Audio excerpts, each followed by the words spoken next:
Quelle est la vocation de cette association? Alors, cette association a été à l'origine créée pour aider à promouvoir toutes les activités culturelles de l'archipel. Donc, il s'agisse bien entendu essentiellement de la musique, mais aussi du théâtre ou de toute autre forme de culture. Et elle a été créée à l'origine en 1997, en même temps que Henri Laffitte est venu nous voir avec Amaré Laborde pour organiser les Franco-Marines 97, ce qui sont devenus plus tard, selon notre version, les déferlantes que l'on connaît aujourd'hui. Chaque fois qu'on nous demande, on essaie de répondre présent. Ça, c'est déjà une première chose. On intervient effectivement très souvent au sein du centre culturel pour tout ce qui est animation théâtre, en réalisation de bandes sonores, en réalisation d'effets d'éclairage aussi pendant de nombreuses années. Les grands concerts dans la grande salle, les petits concerts, les concerts caritatifs aussi très souvent. Pour le Téléthon, pour 1000 cœurs pour un regard avec le cœur de l'archipel, on intervient systématiquement. À chaque fois qu'on nous demande d'intervenir, on essaye de répondre présent et d'offrir le meilleur de ce que l'on peut. Quels sont les derniers outils que vous utilisez? Alors, on est dans un cadre un peu particulier puisqu'on a à notre disposition l'ensemble du matériel de la collectivité, à savoir le matériel du centre culturel et sportif.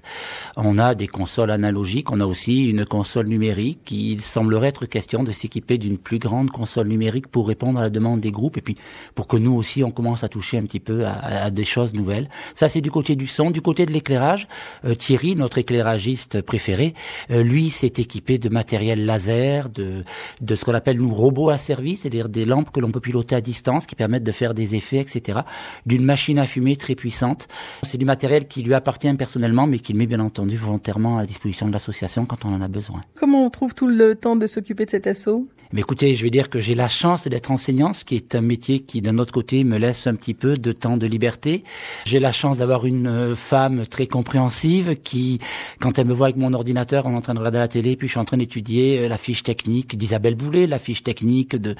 Bon, elle comprend bien que c'est ma passion. Voilà. Je dirais que c'est ma seule passion en dehors de mon métier. Les artistes, il faut les prendre par la main, il faut les rassurer. Parmi ces rencontres, est-ce qu'il y en a comme ça qui vous ont plus marqué? Il y en a qui sont plus marquantes parce qu'il s'est passé des choses autour de ces rencontres. Tous les artistes ont toujours été très agréables avec nous. Toutes les équipes techniques qui viennent avec eux sont des gens très agréables avec qui on échange beaucoup techniquement. Les artistes qui m'ont marqué, je dirais Art Rouge. Ils sont venus à plusieurs reprises à Saint-Pierre. Ils ont joué au centre culturel. Ils ont joué aussi dans l'ancien GHC.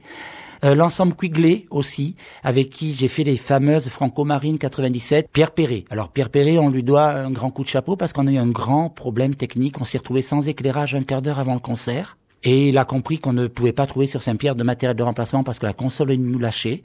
Il a donc accepté de fonctionner avec des éclairages fixes et juste une poursuite sur lui. Mais il a dit de toute façon c'est pas grave, s'il faut on allume les tubes néons, c'est pas un problème. Donc on est tombé face à un artiste hyper compréhensif qui a dit les gars prenez votre temps, qui s'est carrément excusé pour nous devant le public. Et c'est vrai que ça fait chaud au cœur quand t'as ces réponses-là de la part de l'artiste. Sinon, tous les artistes sont hyper sympathiques. Martin Deschamps qui vient de partir, on a passé 72 heures extraordinaires avec lui. Vous êtes la même équipe depuis la création de l'asso?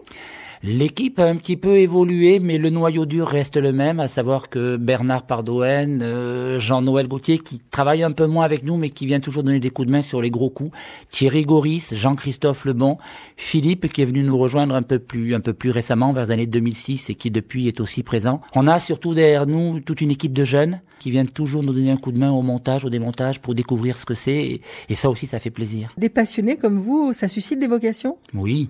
Et heureusement, il y a Eric qui est parti depuis 2 ans maintenant en formation dans un cégep pour apprendre les techniques du son. Élise, Pienne, Guillaume. Alors on va dire 5-6 jeunes. 5-6 jeunes sur la population de Saint-Pierre. Je pense qu'on a effectivement incité des gens à faire ce métier. Et on est une bande de copains qui s'amusent entre eux et c'est surtout ça qui importe dans notre équipe. C'est le fait de continuer à s'amuser en le faisant.